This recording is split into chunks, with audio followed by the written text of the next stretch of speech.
자, 오늘은 예수님의 제자라는 제목으로 같이 은혜를 나누겠습니다.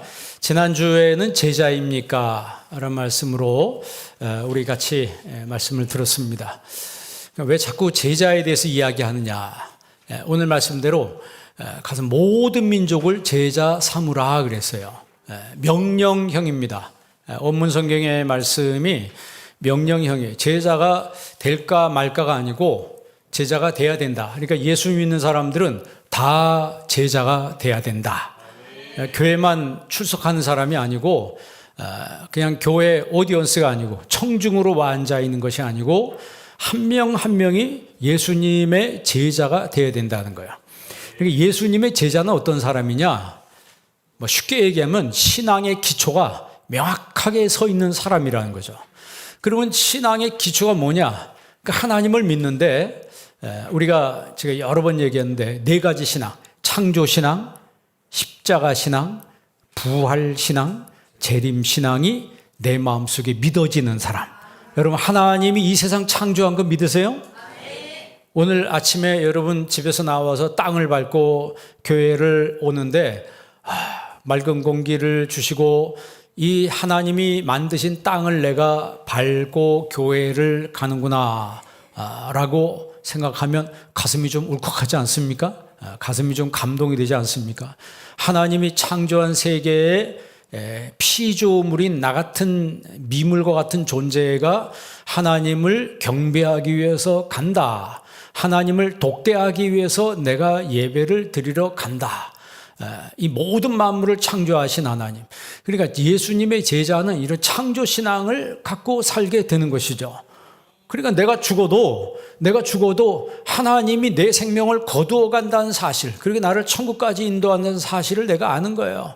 그리고 십자가 신앙이라고 그랬어요. 여러분, 예수님 나를 위해서 십자가 지신 거 믿으세요?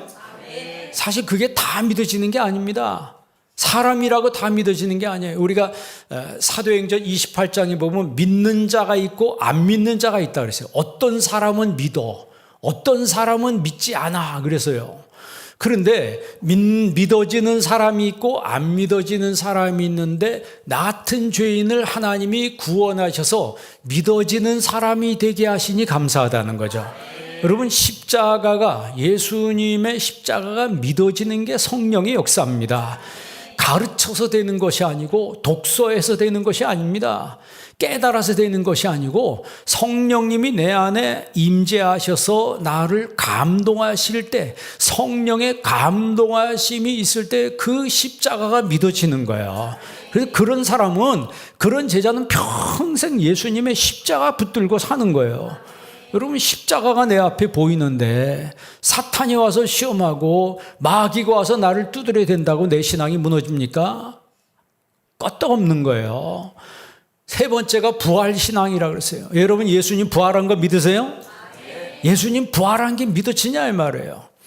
여러분, 우리가 사도행전에 보면 바울이라고 하는 사람, 베드로라고 하는 사람, 빌립이라고 하는 사람, 디모데라고 하는 사람, 수많은 주님의 제자들이 예수님의 부활을 증거하다가 고난당했어요. 예수님의 부활을 사도행전에 보면 바울이 말하는 것은 하나입니다. 예수님이 부활하셨다는 거예요.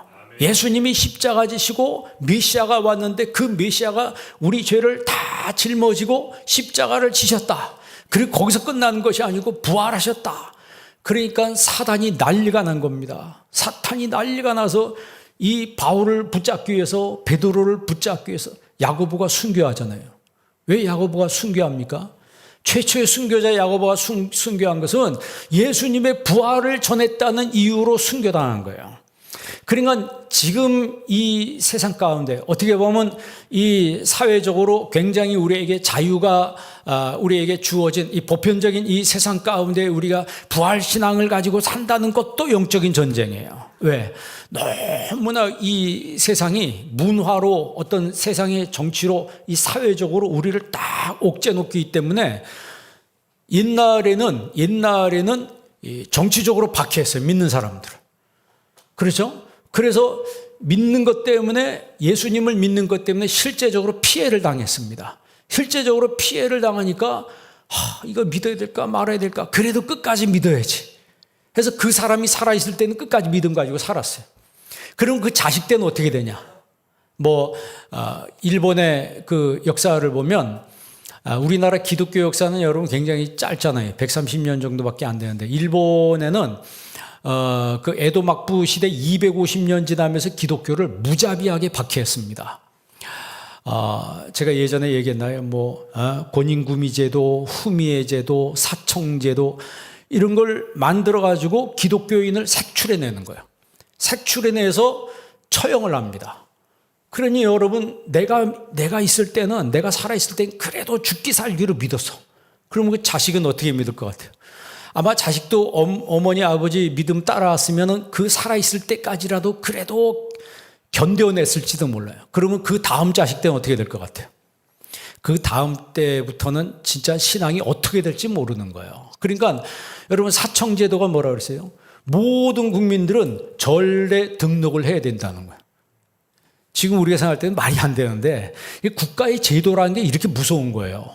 지금 여러분, 우리 차별금지법 국회에서 국회의원들이 발의해가지고 하는데 기독교에서 계속 막습니다. 그걸 왜 막는 줄 아세요? 그런 제도가 만들어지면 국가의 법이 만들어지는 거예요. 국가의 법이 기독교 신앙에 정말 반대되고 위축시키는 그런 제도가 만들어지면은 지금 우리 살아있는 여러분과 우리의 당대 때는 그런 제도가 별로 영향을 안 미칠지도 몰라요. 그러나 우리 다음 세대, 그 다음 세대가 하면 역사적으로 보면 확실히 기독교 신앙이 쇠퇴된다라고 하는 게 역사적으로 증명이 됐어요.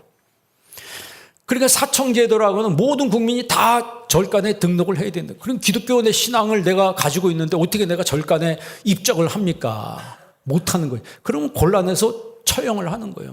여러분, 후미의 제도가 뭐예요? 예수님 초상화 밟고 지나가라 그러잖아요. 초상화 밟고 지나가라 그러잖아요. 고닌구미가 뭡니까? 5가정씩 묶어가지고 서로 감시하게 만들어요. 한 가정이 예수 믿다가 걸리면 나머지 4가정이 처벌받는 거예요. 그러니 처벌받지 않기 위해서 예수 믿는 사람 갖다가 신고를 하는 거예요. 그렇게 여러분, 이 에도 막부 시대 250년을 지나면서 무지막지하게 박해한 결과 지금 여러분 일본 가보면 교회가 어디 보입니까? 교회가 어쩌다 한번 이렇게 가면 조그만 교회 하나 보이죠? 우리 노에 속해 있는 이제 후지사와 교회, 김정남 선교사님이 여자 선교사님이신데 우리 교회 옛날에 한번 왔었어요. 근데 그 선교사님은 일본 사람들 상대로 선교하는 거예요. 거의 100% 일본 사람들. 근데 교회가 아담하게 작게 있습니다. 그리고 우리 교회에서 선교하는 조윤결 선교사님, 후지사와 사랑의 교회, 거기는 이제 교포들 상대로 선교하는데요. 그러니까 거기 교회도 이제 다 이제 규모가 작습니다. 우리나라처럼 대형 교회가 이게 거의 찾아보기 힘들어요. 그러니까 왜 일본이 우리나라보다 기독교가 먼저 들어왔고 기독교 역사가 오래됐고 순교자도 우리나라보다 훨씬 많습니다, 일본이. 그런데 순교자가 훨씬 많은 것은 그 250년 동안 무자비하게 박해하니까 나중에 가면서 씨가 말려지는 거예요, 기독교인에. 여러분, 소아시아에 보면 거기가 터키가 옛날에 뭐였습니까? 비잔틴 제국 아니에요. 거기 다 기독교 나라였어요. 기독교 세상이었어요. 소아시아 7교회가 다 어디 있었어요? 지금 터키 지역에 다 있습니다. 그런데 거기 어떻게 됐습니까? 다 무슬림이 돼버린 거예요. 그 왜 그랬습니까? 이 무슬림이 가서 정복을 하고 나서 그 다음에 예수 믿는 사람을 죽이는 게 아니고 경제적으로 엄청난 피해를 줍니다. 세금이 일단 많아지고 하여튼 살기가 너무 힘들어진 거예요. 세금이 다른 사람은 엄청 감해주고, 그러니까 개종을 하면 세금을 팍 깎아주는 거예요. 그런데 반대로 개종을 안 하고 기독교 신앙, 예수 믿으면 세금을 왕창 물리는 거예요. 그러면 살기가 힘들어지는 거예요. 그러면 자식 입장에서 뭐예요? 내 부모님 때문에 내가 이렇게 어렵게 산다. 개종을 하면 우리가 옛날처럼 다시 잘 살 수 있는데 지금 부모님이 신앙직해요. 개종 안 해가지고 지금 우리 어렵게 산다. 지금 이렇게 되잖아요. 한 나라의 제도와 한 나라의 법이 그 기독교의 어떤 신앙에 미치는 영향이라고 하는 게 굉장히 큰 거예요. 그래서 제가 일부 시간에도 얘기했지만 젊은 친구들이 열심히 공부해서 열심히 잘 돼서 이 나라의 꼭대기까지 올라가야 합니다. 꼭대기까지 올라가서 그 나라의 중추신경되는 것을 딱 붙들고 있어야 된다는 거죠.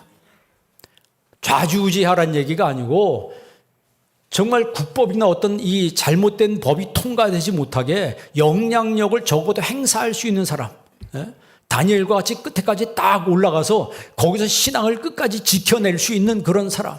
다니엘 죽이려고 여러분 그 얼마나 혈안이 돼 있습니까? 같은 그 정적들이, 그 사람들이 다 하이 클래스에 있는 사람들이에요. 다니엘이 꼭대기까지 올라가는 거 시기해가지고 하이 클래스에 있는 사람들이 다니엘을 없애려고 법안을 만들고 통과시키고 뭐 해서 결국 사자굴 속에 집어넣는데 성공하지만, 여러분 나중에 왕이 그 사실을 알고 다니엘을 죽이려고 이 같은 주변에 있는 정치가들이 다니엘을 죽이려고 했다는 사실을 알고 왕이 대노해가지고 그 식구들까지 전부 사자굴 속에 집어넣는 그런 일들이 성경에 기록이 되어 있습니다. 그건 무슨 얘기예요?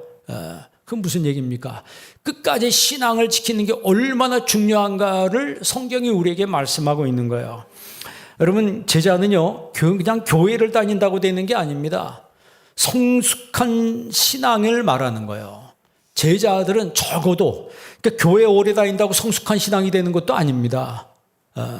많은 면에 있어서 많은 면으로 우리가 설명할 수 있겠지만, 특히 제한된 환경 속에서 감사함으로 주님의 뜻을 실천하는 사람이란 거죠. 그러니까 여러분은 내 뜻을 실천하기 위해 사는 거예요? 주님의 뜻을 실천하기 위해 삽니까?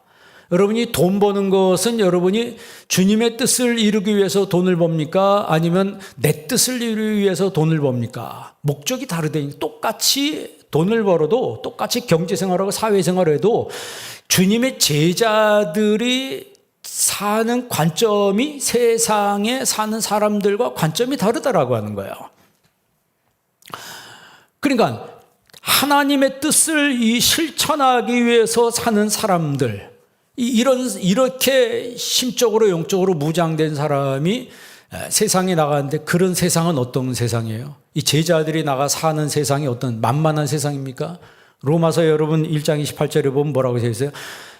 하나님을 그 마음에 두기를 싫어하며, 이 세상이 하나님을 그 마음에 두기를 싫어하며, 그 다음에 특징이 불의, 추악, 탐욕, 악의가 가득한 자요, 시기와 살인과 분쟁과 악독과 수근수근한 자요, 비방하는 자요, 능욕하는 자요, 교만한 자요, 자랑하는 자요, 부모를 거역하는 자요, 우매한 자요, 배악한 자요, 뭐 이런 아주 장문에 걸쳐서 이 하나님을 마음에 두기를 싫어하는 사람들의 모습을 성경이, 로마서에 기록을 하고 있어요. 이런 세상 가운데 우리가 나가 살아야 되는 거예요. 그러면 이런 세상 가운데 그리스도인들이 주님의 제자로서 나가서 우리가 살아야 되는데, 그들과 적당히 타협하면서 살아야 되냐? 아니면 그들에게 정말 하나님의 복음을, 십자가의 복음을 전해서 그들로 모든 민족을 뭘 삼으라? 제자 삼으라. 그 하나님의 뜻을 실천하고 이루면서 살아야 될 것인가? 라고 봤을 때 내가 지금 어떤 마음을 먹고 살아야 되는가를 성경이 우리에게 말씀해 주는 거예요. 지금 오늘 읽은 본문 말씀은 굉장히 우리가 잘 아는 말씀이고, 설교도 여러 번 했던 것 같아요. 그러나 이것을 보는 관점을 오늘은 조금 달리해서 정말 하나님이 오늘 이 시간 나에게 주시고 나에게 말씀하시는, 나에게 푸시하시는 하나님의 진정한 메시지가 무엇인가를 우리가 발견하자라고 하는 거죠. 그러니까 아까 말씀드린 대로 이 세상은요, 사탄이 문화를 도구로 삼아, 정치를 도구로 삼아서 세상 사람들의 마음에 불신의 씨를 확 뿌립니다. 그리고 나서 신앙을 망가뜨리는데 모든 걸 다 동원해요. 문화라고 하는 것을 동원합니다. 아까 말한 대로 정치라고 하는 걸 동원합니다. 그리고 사람들이 거기에 경도되게 만들어서 신앙을 완전히 망가뜨리는 거예요. 뭐 여러분 우리나라 북한, 아까 우리 집사님 기도할 때 북한 얘기도 했는데, 북한이 김일성과 김정일과 김정은 3대에 걸쳐서 나라를 통치해서 그 나라가 지금 어떻게 됐습니까? 동족이라고 하는데 아프리카보다 못 사는, 진짜 전 세계에서 최고로 처절하게 못 사는 그런 나라가 됐어요. 근데 우리나라 사람들 IQ가 전 세계에서 1등이라고 그러더라고. 전 세계에서 IQ가 1등이래요. 그럼 북한 사람들이 우리나라 사람, 이 남한보다 IQ가 모자라서 저렇게 못 사는 거예요? 그게 아니고 제도 때문에 그런 거예요. 제도. 어떤 사람이 정권을 쥐면서 제도를 선택하는 거예요. 나는 이런 제도로 산다. 여러분, 그 김형석 교수님이라고 알죠? 그 연세대학교 은퇴하신 명예 교수, 그분이 올해 103세래요. 야, 대단해요. 그런데 그분 고향이 그 김일성하고 같은 고향이라네요.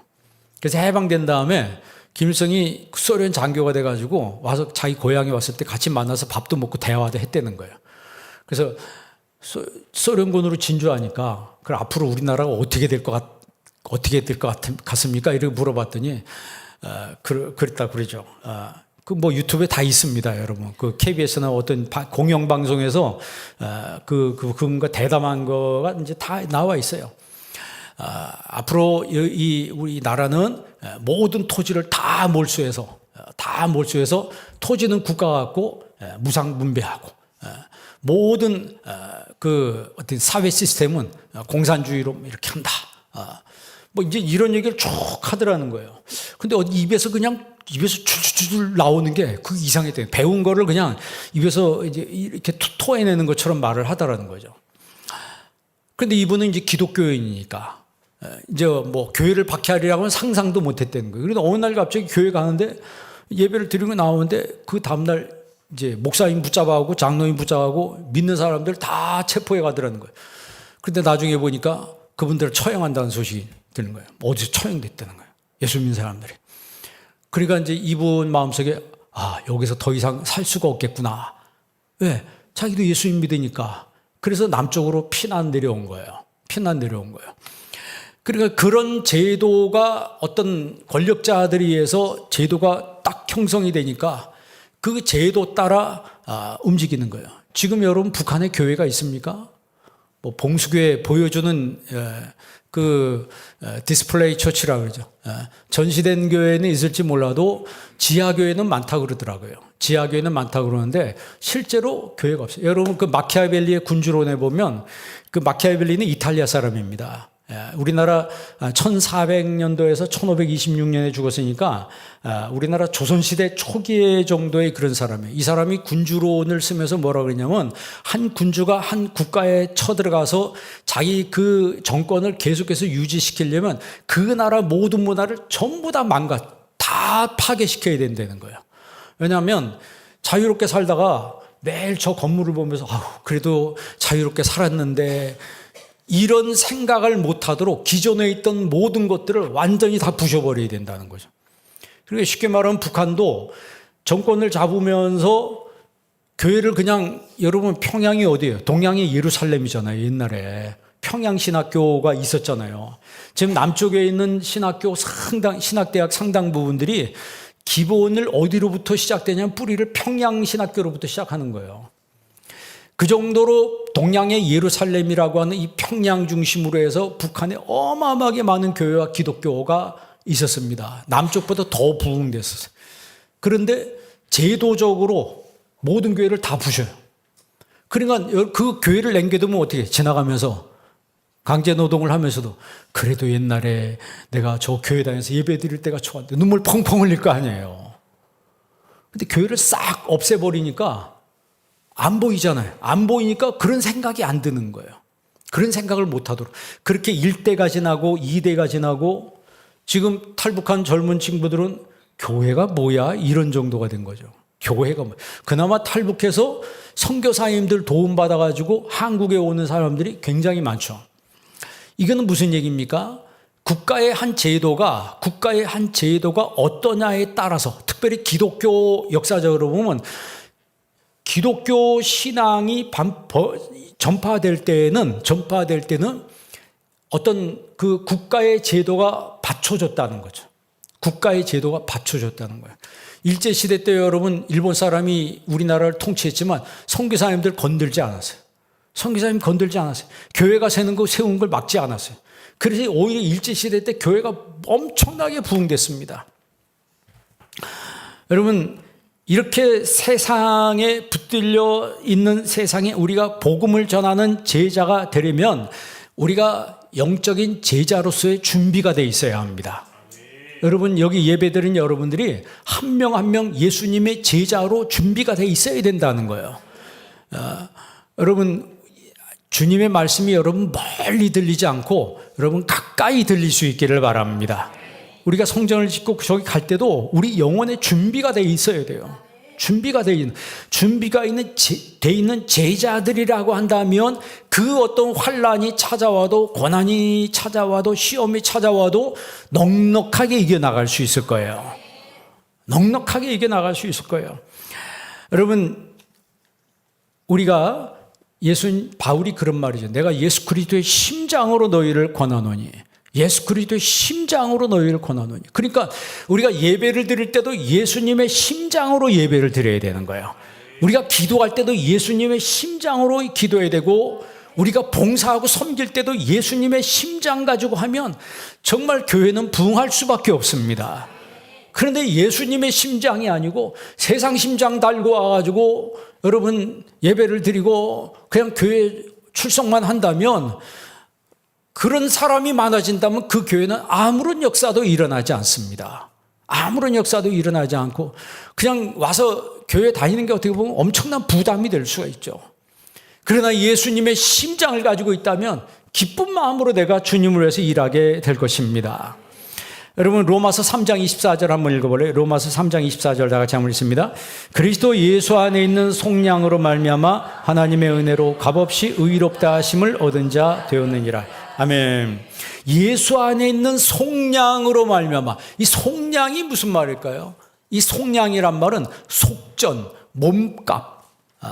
아폴리트로시스라고 그러죠. 아폴리트로시스라고 하는 이 말은 몸값이란 얘기예요. 속전, 해방, 뭐 이런 뜻입니다. 그러니까 예수님 안에 있는 이런 속량, 내 모든 죄를 속죄하고 해방시킬 수 있는 그런 가치, 무게, 그런 어떻게 보면 랜섬이라고 그러죠. 몸값이라고 그러죠. 그것이 바로 지불됐다는 거예요. 그것이 바로 예수님으로 말미암아 지불돼서 우리가 값없이 의롭다 하심을 얻었다고 그랬습니다. 그러니까 저와 여러분이 천국 가는 것은 내가 돈 내서 천국 가는 것이 아니고 값없이 천국 가는 거예요.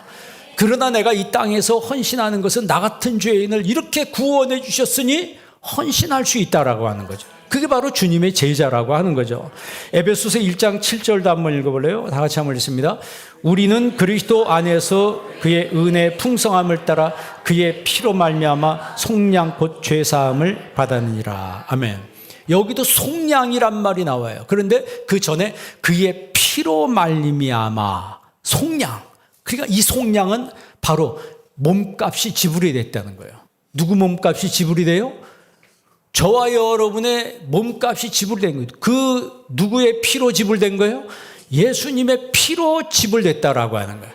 이 아폴리트로시스라고 하는 이 속량이라고 하는 것에는 정말 나 같은 죄인은 죽어서 지옥에 떨어져, 불구덩이 속에 떨어져야지 마땅한데, 그런 죽어야 지옥에 떨어져야지 마땅한 나를 몸값을 지불하고 건져내셨다는 거예요. 내가 지불한 게 아니에요. 내가 지불한 게 아니고 누가 지불했어요? 예수님이 지불했어요. 예수님이 지불했기 때문에 그 은혜를 아는 거예요. 이제 사람이라면 은혜를 알아야죠. 그런데 은혜를 아니까 내 안에 예전에는 세상 심장 가지고 살았는데 이제는 예수님의 심장 가지고 사는 거예요. 정말 억압에서 속박으로부터 해방시켜 주신 분이 누구예요? 예수님이십니다. 그 예수님께서 십자가 지시고 3일 만에 부활하셨어요. 부활하신 다음에 40일 동안 세상에 계시면서 하나님 나라의 비밀에 대해서 소상하게 이야기를 해 주십니다. 그러면서 예수님께서 40일 후에 승천을 하시죠. 승천을 하시면서 마지막으로 하신 말씀이 지금 읽은 마태복음 28장 19절 20절이에요. 너는 가서 모든 족속으로 뭘 삼으라? 제자를 삼아 아버지와 아들과 성령의 이름으로 세례를 주고 내가 너에게 분부한 모든 것을 가르치 지키게 하라. 보라, 내가 세상 끝나는 날까지 너희와 항상 함께 있으리라 그랬어요. 그러니까 이 말씀의 핵심 단어가 뭐냐면 주격이 뭐냐면 바로 제자 삼으라고 하는 거예요. 제자란 말은 그 구약 성경에 세 가지 정도 말이 나옵니다. 리무시란 말이 나오고 베인이란 말이 나오고 메샤라트란 이 세 가지 정도 말이 나오는데 리무시라고 하는 말이 나오는데 어디 찾아보면 이사야서 8장 16절 한번 보십시다. 이사야서 8장 16절 내가 제가 읽습니다. 너는 증거의 말씀을 싸매며 율법을 내 제자들 가운데에서 봉함하라. 아멘. 여기 제자가 나오죠. 내 제자들 가운데서 뭐 해라? 봉함하라가 도대체 뭐예요? 우리나라 말에 봉함은 딱 붙들어매서 그냥 밀봉을 해라. 그런 뜻이 아니고 핫함이라고 해서 확실하고 분명하게 드러내라는 거예요. 하나님의 말씀을 내 제자들 가운데서 확실하고도 분명하게 드러내라고. 그러니까 예수님의 제자라고 하는 것은 내 삶에서 하나님의 뜻을 확실하고도 분명하게 드러내는 삶을 산다는 거죠. 숨겨진 제자가 아니고 숨겨진 사람이 아니고 여러분 주변에 있는 사람이 여러분 예수님인지 알아요, 몰라요? 알아요? 모르는 사람들이 많아요. 그 007 크리스찬이라고 그러잖아요. 저 사람이 교회 다니는 듯한데 또 아닌 것 같기도 하고. 그래서 어느 날 성경책 들고 가다 들켜서 교회 다니세요? 그랬더니 아니에요. 어쩌다 한번 나가요. 뭐 이런다고. 자기의 어떤 정체성을 창피하게 여기는. 초신앙자면 뭐 이해가 됩니다. 초신앙자면 이해가 돼요. 옛날에 어떤 분은 제가 신방을 하다 저쪽에 내가 딱 봤는데 날 보고 그냥 저쪽으로 도망가더라고. 그러니까 얼마나 부담스럽겠어요. 목사님 만난다는 게. 초신앙자니까 분명히 만나면 어디 나오라? 교회 나오라고 할 테고, 가끔가다 나오니까 왜 요즘에 얼굴이 안 보이냐고 그럴 테고, 그러니까 얼마나 부담스러워. 그러니까 보자마자 숨는 거예요. 이제 그런 사람들도 자꾸 예배 드리고 말씀 듣다 보면 이제 변화가 돼서 예수님의 제자가 되는 것이죠. 한순간에 제자가 되는 게 아닙니다. 여러분, 신앙이 어린 것부터 시작해가지고 계속 많은 어떻게 보면 변화의 과정을 거치게 돼 있는 거예요. 아이들이 크면서 병에 자주 걸리잖아요. 병에 자주 걸리면서 한 번 병 걸리고 난 다음에 그 다음에 애들이 커지죠. 그죠? 생각하는 게 확 크고 잘하는 것도 한 번 확 크고 한 번 병 걸리고 나면 애들이 그렇게 크더라고요. 이제 예수님의 제자는 하나님 말씀을 내 삶 속에서 확실하게 선언하는 사람들이다. 둘째는 벤이라고 해서 벤은 아들이란 뜻입니다. 히브리 말로 벤은 아들이에요. 그런데 우리나라 성경에는 제자라고 번역을 했어요. 그러니까 여러분 그 열왕기 상에 보면 엘리야의 제자가 누구예요? 엘리사죠. 그리고 엘리사가 엘리야의 제자인데 엘리야가 가는 곳마다 쫓아다녀. 마치 아들이 아버지 가는 데마다 쫓아다니는 것처럼. 왜 쫓아다녀요? 아들이니까 쫓아다니지. 여러분, 아들이니까 또 데리고 다니고, 아들도 아닌데 내가 가는 데마다 쫓아다녀. 그럼 뭐라 그래요? 너 왜 따라오냐? 그러지 않겠어요? 그런데 이 엘리야가 따라오지 말라고 얘기합니다. 길갈로 가면 길갈로 쫓아가고, 베델로 가면 베델로 쫓아다. 오지 말라고 해도 여리고로 가면 여리고도 쫓아가고, 요단으로 가면 요단도 쫓아가고. 그러다 결국 엘리야에게 임했던 그 능력이 누구에게 임합니까? 엘리사에게 곱절로 임하는 거예요. 당신의 능력이 내게 갑절로 임하기를 원하나이다라고 정말 그렇게 소원했던 그 하나님의 능력이, 엘리야의 능력이 갑절로 엘리사에게 임하게 되잖아요. 그게 뭐예요? 그 스승이었던, 아버지라고 모셨던 그 엘리야를 따라다닌 결과가 그렇게 되는 거예요. 그래서 구약 성경에 제자를 벤이라 그렇게, 아들이라 그렇게 얘기하는 거예요. 그 의미에 똑같이 바울이 디모데를 너는 내 아들이라 이렇게 말하죠. 그 구약적인 의미에서의 그 뜻이라고 하는 거죠. 그러니까 신약 성경을 읽어도 여러분 신약이라고 해서 다 새로운 게 아니고 다 구약에 있는 말씀들이에요. 그리고 메샤라트라고 하는 것은 이제 봉사자, 이사야서 60장에 나와 있죠. 하나님의 봉사자라 일컬음을 받을 것이요. 그러니까 주님을 위해서 봉사하는 거예요. 제자들은요, 초신앙 때는 교회에 와서 뭐 봉사하는 건 참 힘들죠. 거의 힘들고 내가 그걸 왜 해야 되냐? 뭐 이렇게. 뭐 교회 청소해야 된다. 근데 그걸 내가 왜 해? 뭐 교회에서 봉사. 이거 왜 해? 여기 성가대에 와서 일찍 와서 이렇게 이걸 내가 왜 해? 여러분, 주님의 제자들이기 때문에 하는 거예요. 주님의 제자들이기 때문에 하는 거예요. 그 예수님께서 제자들에게 가라 그래서 세상을 향해서 가라. 그럼 그 제자들이 가는 세상이 어떤 세상이에요? 여우들이 우글우글거리는 세상. 아가서에 보면 포도원을 허는 작은 여우를 잡으라 그러잖아요. 포도원을 허는 작은 여우를 잡으라 그래. 그러니까 이 꽃이 피는 성장기에 여우들이 다니면서 밭을 다 망가뜨리는 거예요. 복음 들고 세상에 나가면 여우들이 설치고 이게 집안에도 설치고 교회에도 설치고 해서 다 망가뜨리려고 하는 거예요. 큰 여우가 나타나면 알기도 쉽겠는데 작은 여우라고 그랬어요. 이게 오는 듯 아는 듯 보이는 듯 안 보이는 듯 막 이런다고.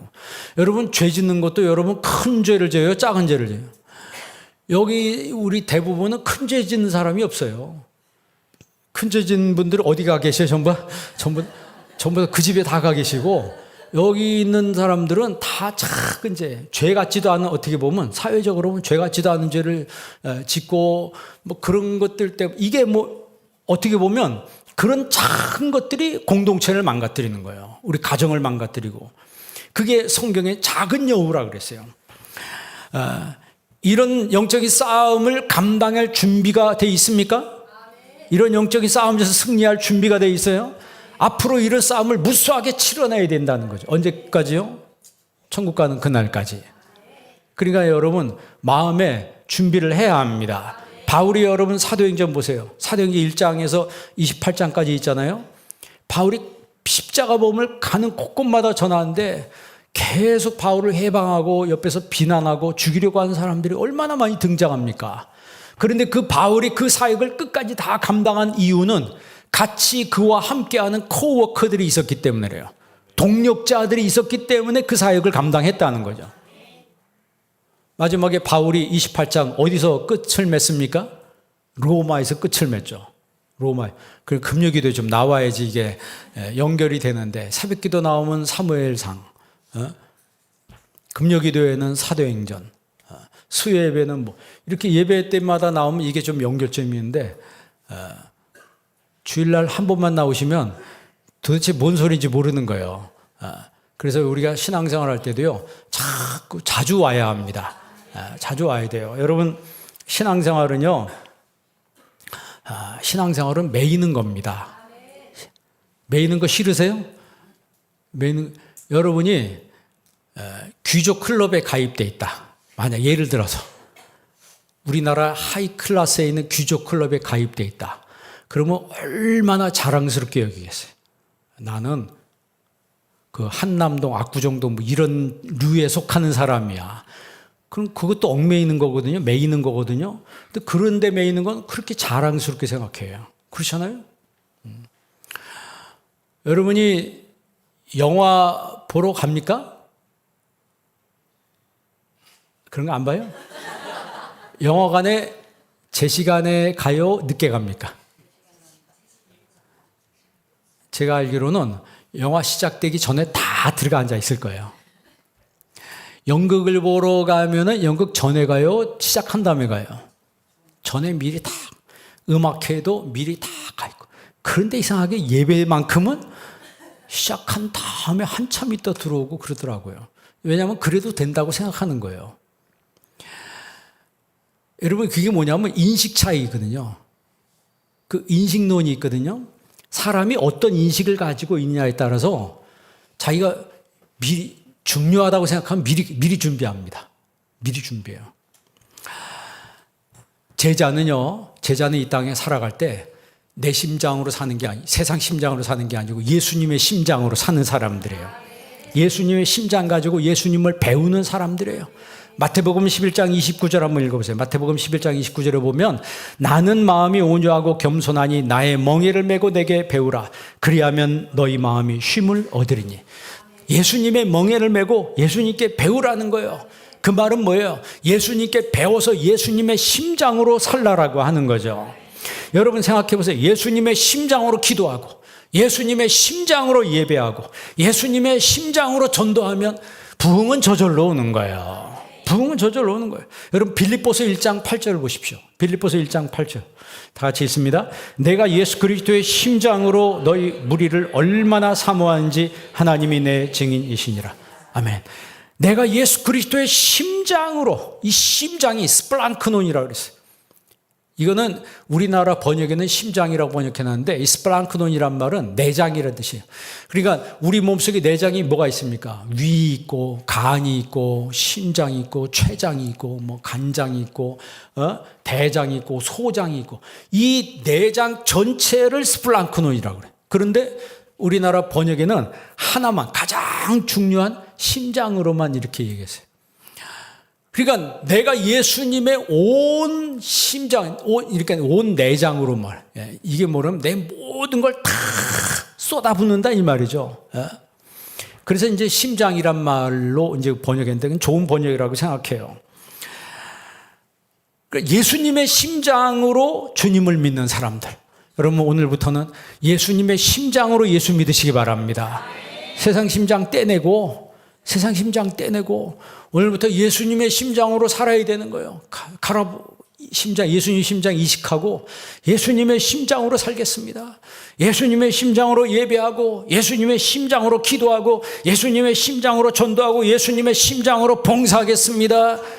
그러면요 그 교회는 저절로 부흥되는 거예요. 왜 부흥이 안 되고 왜 사람들이 다 떨어져 나갑니까? 예수님의 심장이 아니기 때문에 그런 거예요. 세상 심장 가지고 있는 사람들이요, 이 계산기가 다 있어가지고 자기가 다 계산해 보니까 어쩐지 부담이 된다. 여러분, 아까 얘기했죠. 사랑하는 관계는 매이는 관계라고 그랬잖아요. 정말 높은 사람하고 나하고 매이는 관계면 다니면서 그렇게 자랑을 합니다. 예수님과 나와 매이는 관계를.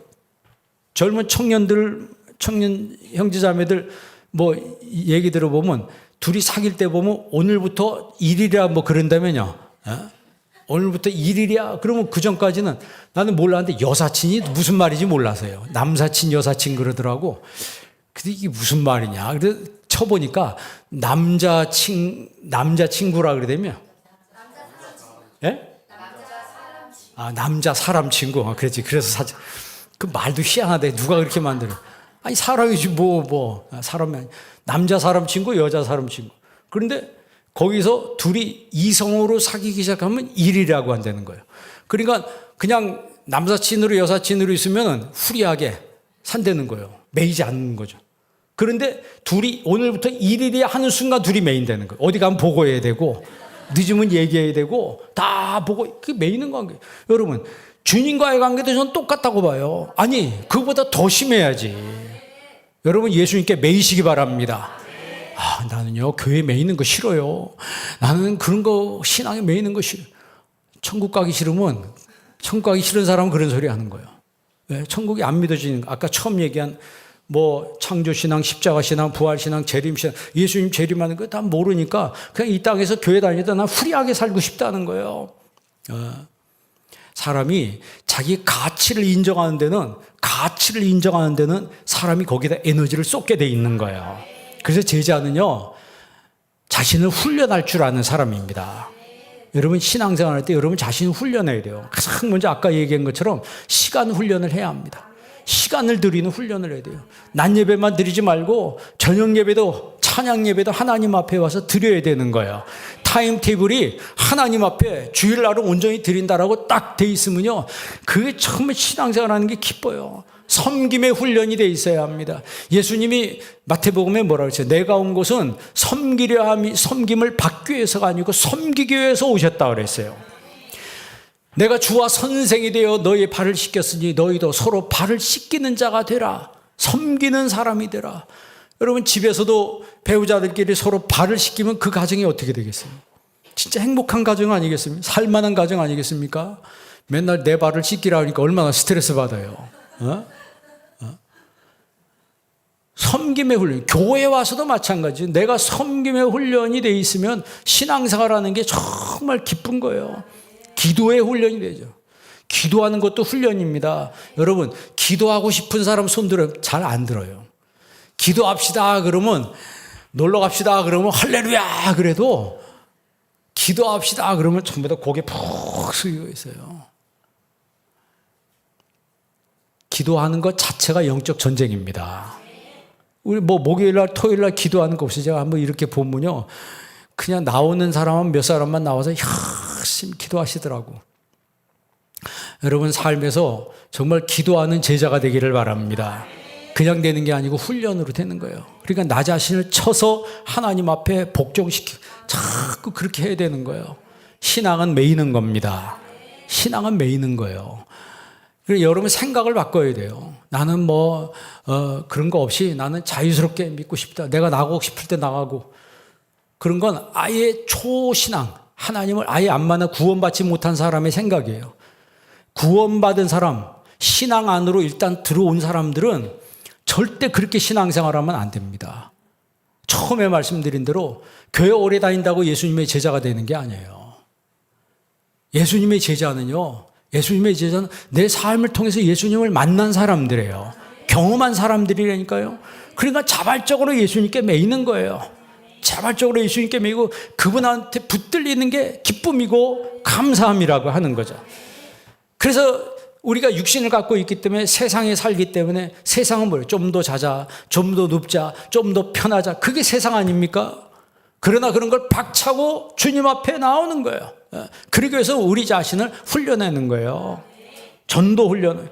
관계로서 관계 전도에서 전도하는 게 가장 좋은 전도죠. 진짜 전도입니다. 그러니까 한 명을 전도해서 세례받을 때까지 그 사람을 케어하면서 격려하면서 하나님께 인도해서 세례받고 그 다음에 세례받는 것으로 끝나는 게 아니고 그 사람이 또 하나의 제자가 탄생할 때까지 여러분 그 전도하는 사람의 그 노고와 수고라고 하는 게 얼마나 많이 든지 몰라요. 예? 그리고 말씀대로 살도록 인도하고 격려하는 그런 사람이 제자입니다. 예? 제자가 아닌 사람은 들어온 사람도 떨어뜨려 그냥. 예? 들어온 사람도 떨어뜨려. 예? 그러니까 여러분 우리 교회 짓고 이사 가면 다 좀 인사 잘 하시기 바랍니다. 내가 먼저 인사하고 절대 인상 쓰지 말고. 근데 인상 쓰려고 쓰는 게 아니고 가만히 있으면 인상 쓰는 것 같아. 가만히 있으면. 그러니까 일부러라도 억지로라도 스마일해 웃어야 돼. 하여튼 우리가요 참 예수님의 제자로 살려면 하기 싫은 것도 해야 돼. 누가 그러더라. 인생 성공하려면 하기 싫은 걸 해야 된다고. 학생들이 성공하려면 뭘 해야 돼요? 공부하기 싫어요? 하기 좋아요? 하기 싫은 거거든. 하기 싫지만 해야 돼요. 운동도 잘하려면 여러분 운동이 익힐 때까지 근육이 만들 때까지 얼마나 힘듭니까? 얼마나 힘들어요. 그 과정을 힘든 과정을 힘들어도 힘든 걸 해야 되는 거예요. 나 힘드니까 하기 싫어. 그런 사람은 공부도 못하고 운동도 못하고 신앙도 안 되고 아무것도 안 되는 거예요.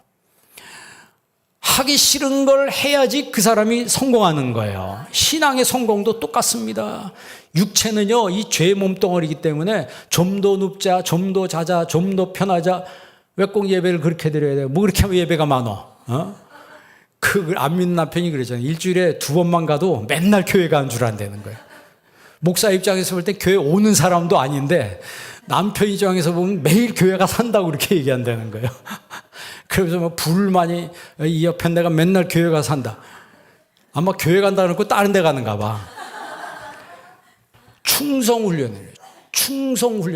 여러분 충성도 훈련해야 되는 거예요. 여러분 디모데후서 2장 2절에 뭐라고 했어요? 누구한테 부탁하라고요?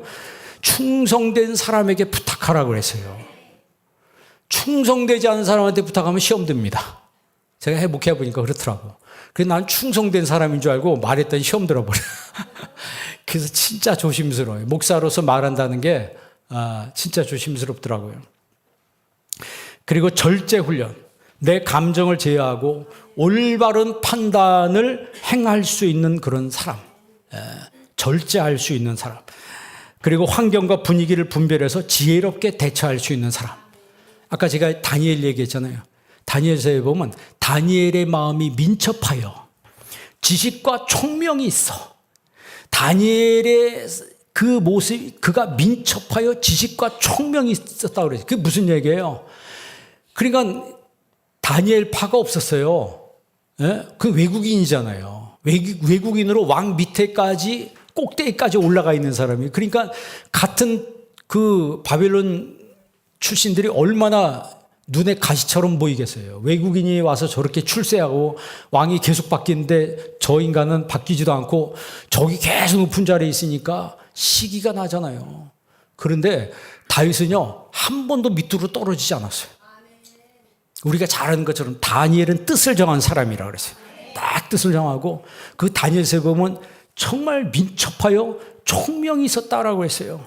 지식과 총명이 있어요. 그러니까 하나님을 믿는 그 신앙이 다니엘로 하여금 끝까지 높은 자리에 있게 있다는 거죠. 여러분, 동쪽 문을 탁 열어놓고 자기가 죽는 거 알면서도 동쪽 문을 향해서 창을 탁 열어놓고 하나님 앞에 기도하며 감사하였더라. 누가 그렇게 할 수 있겠어요? 그러니까 여러분, 성경을 보면서 여러분 인생 사는 비결을 배울 수 있는 여러분 되기를 바랍니다. 그리고 마지막으로요, 제자는 열매를 맺어야 합니다. 예수님이 나는 포도나무요 너희는 가지라 그랬어요. 나를 떠나서는 너희가 아무것도 할 수 없다 그랬어요. 내가 내 안에 거하면 이게 뭐예요?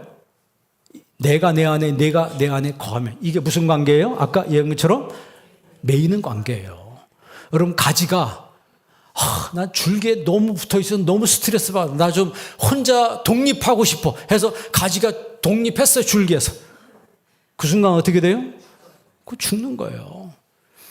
가지가 줄기에 붙어있으면 저절로 그 뿌리에서 올라오는 자양분을 흠뻑 쭉쭉 빨아들여서 그 가지에서 탐스러운 열매가 맺는데 그게 가지의 능력이 아니고 그게 어디의 능력이에요? 그 나무 줄기의 능력이거든요.